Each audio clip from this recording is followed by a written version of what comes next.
Hi there everyone. How many of you out there are familiar with the show Unsolved Mysteries? For the people who aren't, Unsolved Mysteries originally began back in 1987. It covered cold cases involving missing people, murders, and every so often, even UFOs or supernatural stuff. Throughout its run, the show maintained steady popularity, and its platform provided visibility that actually did help several cases that were covered. To this day, every episode still concludes with a call to action for viewers that may have information to submit tips and help with the cases shown. You may be able to help solve a mystery. The show's popularity gave way for several iterations through the decades before eventually being revived by Netflix in 2020. The first season under this revival was pretty good, as I remember watching it and being super captivated by the cases they covered in it. For instance, that Ray Rivera case was very eerie to me as somebody who did live in Baltimore at one point. You know, Mount Vernon is a bustling neighborhood. There are people all over the place. And this guy just ends up dropping out of the sky and ending up in a conference room, and no one knows anything. So having that firsthand experience through knowing the environment made it a bit more freaky for me. And there was no footage of him anywhere. Since Netflix has been at the reins, every new batch of episodes appear to come out every 2 years or so, meaning that 2024 would see more Unsolved Mysteries to come. Needless to say, once that announcement video dropped for this volume or season or whatever they wanted to label it as was out, I was pretty excited to see the show still being continued. However, that excitement would turn to disappointment quickly. It was made clear that this one would not only have a reduced episode count, but within that lower episode count, 2 of the cases featured would include Jack the Ripper and Mothman? There's something out there. Look, instead of spending time on 2 well-known cases that have already received extensive coverage and likely to never have a definitive conclusion to it, why not use those slots for lesser-known cases that would benefit from having that kind of attention on it? As far as I'm aware, I understand the need to balance the show's roots with modern updates. Netflix has already done that by having the company behind Stranger Things executive produce the show. As a result, it's adopted a more modern documentary style for this new iteration. It's a notable contrast to the original, which was hosted by the iconic Robert Stack in a presentation format. Even with that in mind, to me, it just feels weird to have the show's tagline ask the viewers to help solve a mystery for cases that are relatively pedestrian, all the while within a smaller episode count. I'm sorry for being the no fun police here, but if you even want to make the argument of having some sort of change up away from the cases of murders and abductions, there likely remains a larger library to draw from that's, again, not so pedestrian. It would be like if I had a show on conspiracies, but instead of covering deep obscure theories, it's something your coworker would parrot back to you about the JFK assassination. Also, hold on, didn't the original show already cover Mothman anyway? So isn't that more of an indication that this is basically filler? The Mothman. I'm aware that the show isn't necessarily something like an Amber Alert or whatever, as if its sole purpose is to broadcast and inform the public immediately to locate missing people. What you're about to see is not a news broadcast. It's still entertainment at the end of the day, hence them still putting in effort to film reenactments, portray a narrative, and have a kick-ass theme song. I did want to bring up that for this particular batch of episodes, the co-creator of the show, Terry Dunmure, did say in a press interview on Netflix's own site that it was a conscious decision to focus on different types of cases this time around. She even credits that variety as for how Unsolved Mysteries sets itself apart within the genre of true crime. In fact, it was this whole fiasco that got me to think more further about the overall state of that genre of media that I previously was a big fan of. Like with a lot of people, I think it's entirely natural to be fascinated by a topic like true crime. For me, I was really into it. There were podcasts, television shows, movies, books, and of course a plethora of YouTube content in that genre readily available that I would engage with often. For example, I would walk home from school listening to a podcast about the Golden State Killer, and this was years prior to his eventual capture, and I remember, beginning to feel paranoid about everything around me. Even though all of that happened in California during the 1970s, which fortunately, last I checked, I'm in neither of those settings. That's one thing to note about the prevalence of consuming content like this goes. Dr. Trevona Childs, a psychologist who wrote for the Cleveland Clinic, says that it can increase our anxiety because we become hypervigilant. We're always looking for the bad person. Every white van becomes the van of a killer or a murderer. Due to stuff like that, it was affecting me personally. And as the years went on, I stopped really engaging with content like that, as for one, I'd kind of like to enjoy living my life, despite the state of the world we're in making it incredibly difficult to do so. It feels like true crime now has become an interesting commodity in a way, and I attribute this mainly to a twofold punch of not only how we consume this content, but for why we consume it. As previously mentioned, it's regular human nature to want to be fascinated by topics like true crime. We have a built-in emotional engagement to conflict. Case in point, whenever somebody brings up work gossip, your natural inclination likely leads you to want to know why somebody would do something like that. True crime works as an extreme end to that, mainly because we know this is, well, true, and the often extreme aspect of it on top of that lends itself to be more emotionally captivating. The thing is, true crime being sensationalized isn't new. As far as I've looked into it, it appears to have been a thing for almost as long as the genre itself, really. However, it feels more like it's commodified now due to how contemporary media is and our relationship to it. From that, the boundaries are getting more and more blurred, with the internet and social media granting us a closer, even interactive way to engage with this type of content. This includes, but isn't limited to, internet sleuths impacting official investigations and even directly contacting victims and possible suspects. It's honestly insane to see.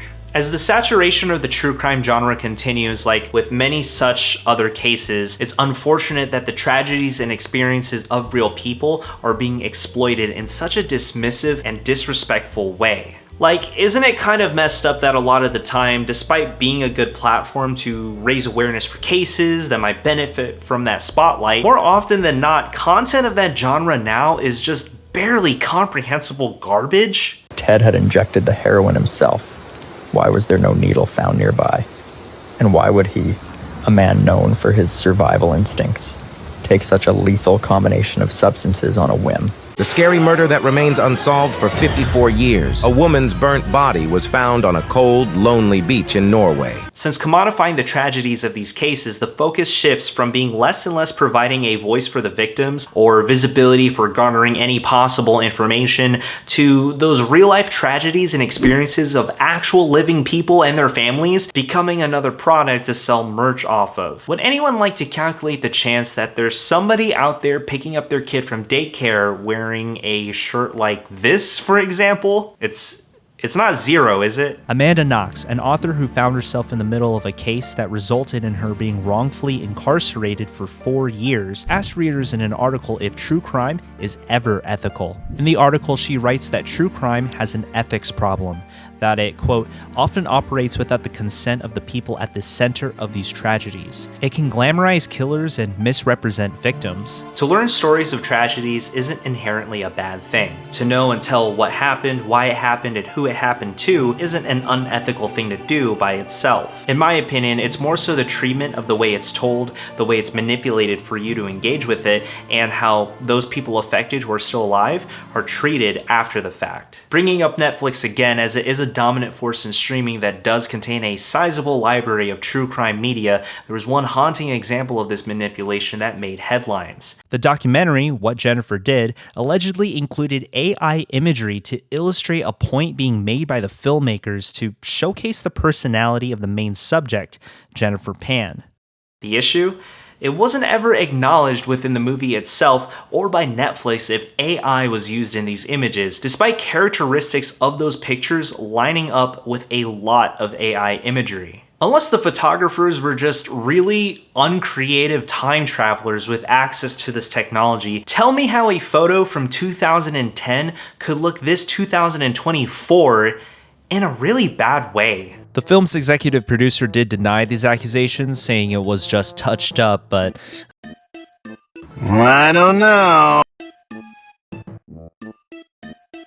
So there's this documentary which is by definition supposed to document real life, including a false image that doesn't indicate it as being false. How upsetting is it that on top of the already controversial decision to utilize AI in the first place is the fact that it's being used to portray non-existent events as fact? I feel that this is another topic that's covered by people a lot smarter than me, but it calls into question things like artistic decisions, integrity, etc. Plainly, I feel that AI in this kind of context sucks a lot of the time anyway. There have been movies that still used it for generating visuals to what the filmmaker wanted, but for me personally, it's just definitely not for me. However, I stress the fact that in this case, being a documentary, having even an alleged undisclosed fake image, let alone multiple of them, calls into question the general credibility of the entire movie at that point. Hence, the movie kind of makes itself pointless in a way if it fails to even deliver the literal core premise of its genre. What really is the point of this documentary if it's not actually documenting reality? Oh, that's right, to make money off of it being on Netflix. As with many things, it's unlikely true crime as a genre will ever go away, but how we interact and engage with it matters, as that will constitute how it will continue on. For instance, I think it's crazy that we even have a convention after this called CrimeCon, which as far as I've looked into it, thankfully isn't chock full of cosplayers or anything like that. Imagine how fucked that would be if instead of annoying Deadpool cosplayers, this con would be infested with people trying to be like Charles Manson or Jeffrey Dahmer. Thankfully, it seems to be more respectful in handling sensitive topics and serves to also educate goers with talks from professionals in the forensic science field or with demonstrations in the technologies used to solve crime cases. So that's honestly pretty cool there. I had security whisk me out to get me to a car to get to our undisclosed location. 5 guys. Hamburger. At the end of the day, it's human nature to gawk at the morbid, but further on, what power will we give to it in a big picture sense? Will this genre of media focused on the real life tragedies people went through be continually relegated for our own amusement and be left only at that? Of course, there are examples of true crime being done with more respect to the cases, with no false manipulation, no glamorizations of the perpetrators, or disrespect to the victims. What makes the case of Jennifer Pan unique among others in the true crime genre is the overabundance of raw footage freely available in the public domain. There was just so much expectation. So I liked.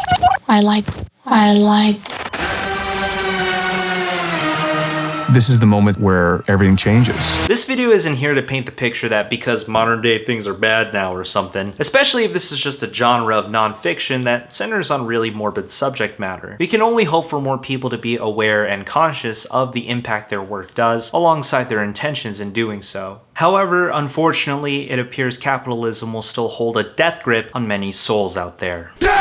Again, it feels more and more like we're reducing down actual people's stories and tragedies, all entirely in the name of simple, exploitive entertainment, which isn't new, especially given in our modern day era of the endless content slop. But if something were to happen to me, the last thing I'd want is for somebody to metaphorically dance on my grave for money.